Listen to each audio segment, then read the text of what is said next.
사랑하는 여러분, 한 주간에도 평안하셨습니까? 오늘은 제34과 감사선언 6번째 시간으로 하나님께 마땅히 감사해야 할 것들이란 제목으로 함께 은혜를 나누겠습니다. 여러분 가지고 계신 구역군과 175페이지를 펴시고 함께 읽어가면서 은혜를 나누겠습니다. 나눌 말씀은 데살로니가 후서 2장 13절에서 14절의 말씀이고 외울 말씀은 시편 50편 23절입니다. 함께 읽겠습니다. 감사로 제사를 드리는 자가 나를 영화롭게 하나니 그의 행위를 옳게 하는 자에게 내가 하나님의 구원을 보이리라. 아멘. 읽겠습니다. 데살로니가 후서는 사도 바울이 데살로니가 교회에 보낸 편지입니다. 데살로니가는 오늘날 테살로니키라는 그리스의 제2의 도시로 성서 시대는 알렉산더 제국의 시초인 마케도니아의 수도였을 정도로 과거나 지금이나 큰 도시입니다. 이런 도시에 사도 바울과 그 일행이 제2차 전도 여행 때 3주간 머물면서 복음을 전하고 교회를 개척하였습니다. 그리고 그렇게 바울과 그 일행이 복음을 전하고 교회를 세우자 많은 경건한 헬라인들과 유력한 집안의 부인들이 예수를 그리스도로 믿고 성도가 되었습니다. 하지만 사도 바울은 그곳에 오랫동안 머물 수가 없었습니다. 유대인의 방해와 핍박이 있었기 때문입니다. 그들은 불량배들을 고용해서 폭동을 일으켰고 그 주범이 바로 사도 바울과 그리스도인들이라고 거짓으로 고발을 하였습니다. 그 일로 인해 사도 바울과 일행들은 교회를 세운 지 3주 만에 야반도주하다시피 데살로니가를 떠나 황급히 아테네로 피신해야 했습니다. 즉 오늘날로 말하면 교회가 개척된 지 3주 만에 담임 목사와 부교역자가 교회를 갑자기 떠나버린 것입니다. 자, 그럼에도 불구하고 성령께서는 데살로니가 교회를 보호하셨고 교회가 건강하게 성장하시도록 도와주셨습니다. 그리하여 데살로니가 교회는 환난과 핍박 속에서도 믿음, 소망, 사랑을 실천하는 교회로 그리스 아가야 지역의 모든 성도들에게 모범이 되었습니다. 무엇보다 교우들 간의 사랑이 넘치는 교회였습니다. 데살로니가전서 4장 9절 말씀에 형제 사랑에 관하여는 너희에게 쓸 것이 없음은 너희들 자신이 하나님의 가르치심을 받아 서로 사랑함이라 라고 말씀하셨습니다. 그러한 소식을 듣고 사도 바울은 그들을 격려하고 영적으로 힘을 불어넣기 위해 서신을 써서 보냈습니다. 그것이 바로 데살로니가 전서와 후서입니다. 자, 이제 이런 내용 이해를 바탕으로 우리는 주칩니다. 하나님께 마땅히 감사해야 할 가장 기본적인 것들을 알아보고자 합니다. 줄 치시고, 자, 지금부터 또 괄호를 칩니다. 우리가 모든 감사의 조건에 앞서 가장 먼저 기본적으로 하나님께 감사드려야 할 것은 무엇일까요? 까지 괄호를 치고 오늘 내용에 대한 문제책입니다. 감사를 하는 데 있어서 가장 기본이 되는 감사, 하나님께 마땅히 감사해야 할 가장 기본적인 것들이 무엇인지에 대해서 살펴보며 은혜를 나누겠습니다. 첫째로 하나님이 우리를 사랑하셔서 선택해 주신 것입니다. 가리 줄을 칩니다. 우리가 하나님 앞에 마땅히 감사해야 할 것인데 그 감사할 내용 중에서 가장 기본이 되는 내용, 첫 번째 내용은 하나님이 우리를 사랑하셔서 선택해 주셨다라는 것입니다.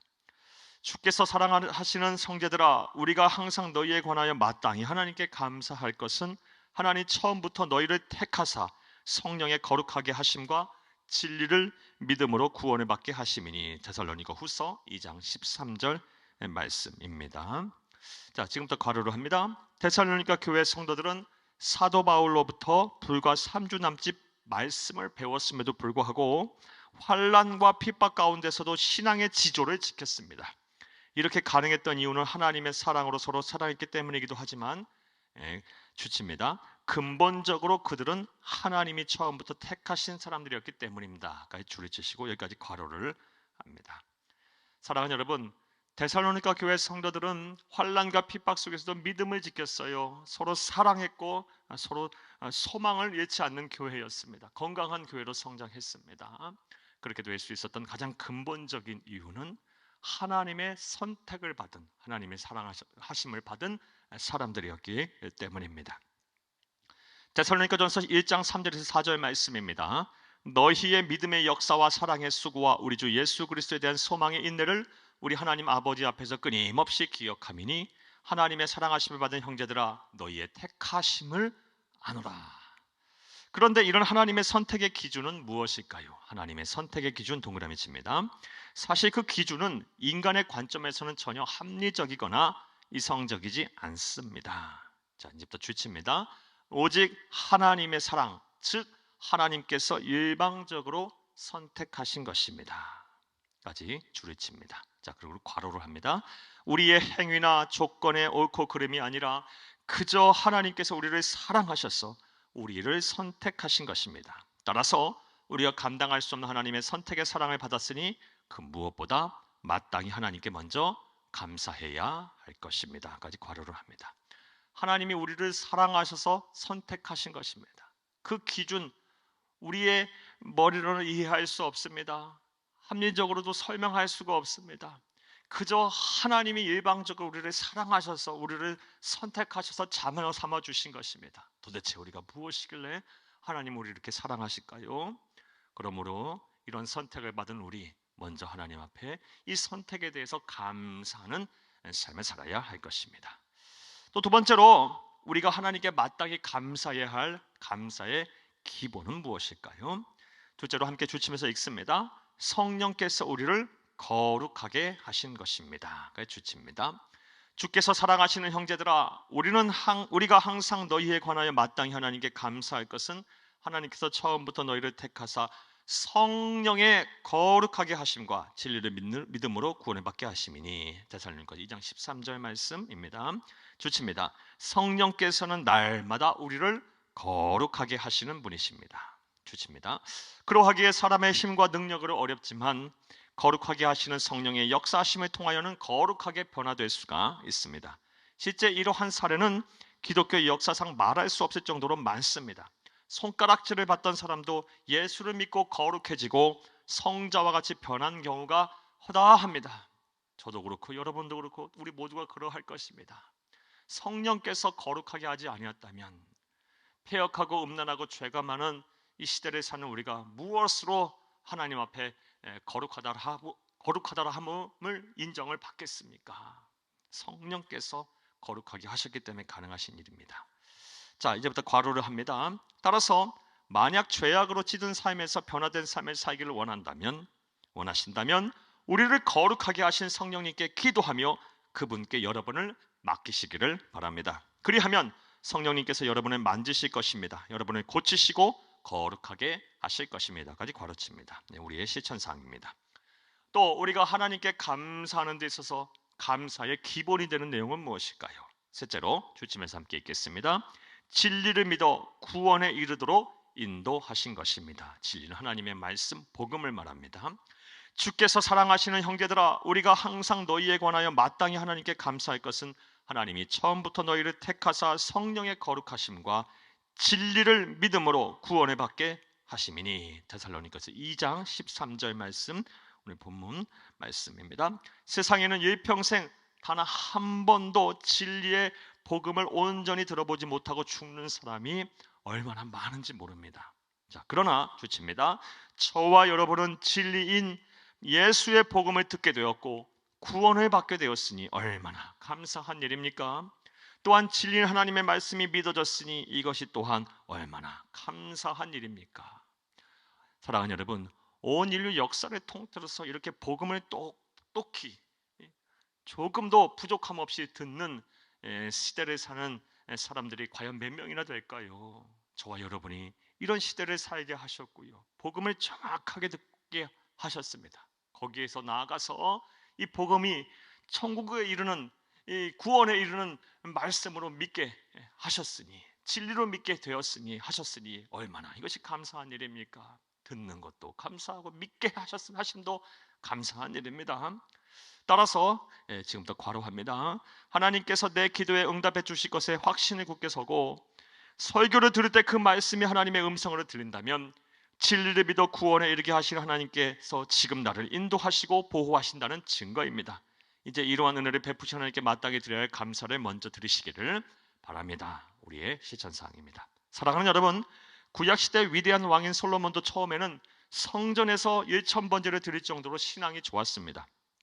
그러나 신앙의 기본이 무너져 아버지 다윗이 걸어갔던 예배와 말씀 묵상, 기도의 삶을 살지 않고 밤낮 육신의 쾌락만을 추구하고 후궁을 1,000명이나 두고 살아가며 결국은 우상 숭배까지 하는 타락을 하게 된 것입니다. 이처럼 주십니다. 신앙의 기본을 지키는 것이 매우 중요합니다. 감사 생활도 마찬가지입니다. 우리는 창조주 하나님의 피조물입니다. 따라서 하나님께 마땅히 감사해야 할 것부터 감사하는 것이 감사의 기본입니다.가 주치입니다. 신앙의 기본이 중요하듯 감사 생활을 하는 데 있어서도 하나님께 마땅히 감사해야 할 이 감사의 기본이 중요한 것입니다. 그리고 오늘은 하나님께 마땅히 감사해야 할 감사의 기본에 대해서 살펴보았습니다. 이를 위해 지금부터 괄호합니다. 오늘 내용 요약입니다. 먼저 하나님이 우리를 사랑하셔서 선택해 주신 것에 감사하시기를 바랍니다. 또한 우리에게 거룩함을 선물하신 성령님께 감사하시기를 바랍니다. 나아가 진리를 믿어 구원에 이르도록 하신 하나님께 감사드리시기를 바랍니다. 까지 괄호하고 우리가 오늘 함께 생각해 본 내용에 대한 요약입니다. 그리하면 하나님께서 기뻐하실 것입니다. 크게 감동하실 것입니다. 우리의 감사 위에 더 큰 감사를 선물하실 것입니다. 이런 은혜와 복이 저와 여러분의 복이 되기를 간절히 바랍니다. 할렐루야. 말씀과의 만남을 보겠습니다. 1번, 우리가 모든 감사의 조건에 앞서 가장 기본적으로 하나님께 마땅히 감사해야 할 세 가지는 무엇입니까? 우리 살펴본 내용에 대한 말씀. 첫 번째로 하나님이 우리를 사랑하셔서 일방적으로 선택해 주셨다는 것, 자녀 삼으셨다는 것. 도저히 우리의 행위를 볼 때, 말과 여러 가지 성품을 볼 때 도저히 하나님의 자녀가 될 자격이 없어요. 그런데 하나님께서 우리를 일방적으로 사랑하셔서 당신의 자녀 삼아 주셨어요. 구원에 이르게 하셨어요. 도대체 우리가 무엇이길래 우리 이렇게 사랑하셔서 선택하실까요? 이런 은혜에 감사하는 저와 여러분이 먼저 되어야 할 것입니다. 두 번째로는 성령께서 우리를 거룩하게 하신 것. 패역하고 음란하는 죄가 많은 세상에서 하나님의 말씀을 붙잡고 거룩하게 살도록 성령께서 우리를 인도하시고 또 날마다 거룩하게 하시는 것, 이것에 대해서 감사를 해야 할 것이고요. 세 번째로 진리를 믿어 구원에 이르도록 인도하신 것에 대해서 감사해야 할 거예요. 인류 역사상 하나님의 말씀, 이 복음, 천국 복음을 온전히 들은 사람 그리 많지 않아요. 그런데 우리는 이 은혜의 시대를 살게 하셔서 복음을 온전히 똑바로 듣게 하시고 또 듣는 데서 그치는 것이 아니라 진리가 복음이 진리임을 믿게 하셨으니 이것이 얼마나 감사한 일입니까? 듣는 것도 감사한데 온전히 듣게 하신 것도 감사한데 그 들은 말씀이 구원에 이르는 진리로 믿게 하셔서 구원에 이르게 하셨으니 이것도 얼마나 감사한 일입니까? 이 모든 것에 대해서 감사하는 저와 여러분이 되어야 할 것입니다. 2번 보겠습니다. 하나님께서는 우리를 어떠한 기준을 가지고 선택하셨을까요? 그 하나님의 기준은 알 수 없어요. 하나님의 일방적인 선택입니다. 항거할 수 없는, 저항할 수 없는 하나님의 은혜의 산물입니다. 그러나 분명한 사실은요, 하나님은 틀리지 아니하시는 분이에요. 오류가 없으신 분이 저와 여러분을 선택하신 것이 하나님의 최선이에요. 그러니 얼마나 또 이것이 또 감사한 일입니까? 이 모든 일에 감사한 여러분 되기 바랍니다. 3번 보겠습니다. 우리가 하나님께 마땅히 감사해야 할 것부터 감사해야 하는 이유는 무엇일까요? 사랑하는 여러분, 모든 일들은 다 기본이 중요합니다. 기초가 단단해야 진일보할 수 있는 것입니다. 성장할 수 있는 거예요. 신앙도 마찬가지예요. 신앙의 기본이 흔들리면 그 사람 신앙이 성숙하고 성장할 수 없어요. 하나님께 복을 받지 못해요. 감사 생활도 마찬가지입니다. 감사의 기본이 단단할 때 그 사람의 삶이 감사로 넘쳐나는 것이고 풍성한 감사의 삶을 사는 것이며 그로 인해 하나님께서 넘치는 은혜와 복을 받아 누릴 수가 있는 것입니다. 감사 생활도 감사의 기본이 중요합니다. 그러므로 오늘 우리가 보고 들은 이 하나님께 마땅히 감사의 기본부터 온전히 감사하는 저와 여러분 되기를 간절히 주의 이름으로 축복합니다. 감사합니다.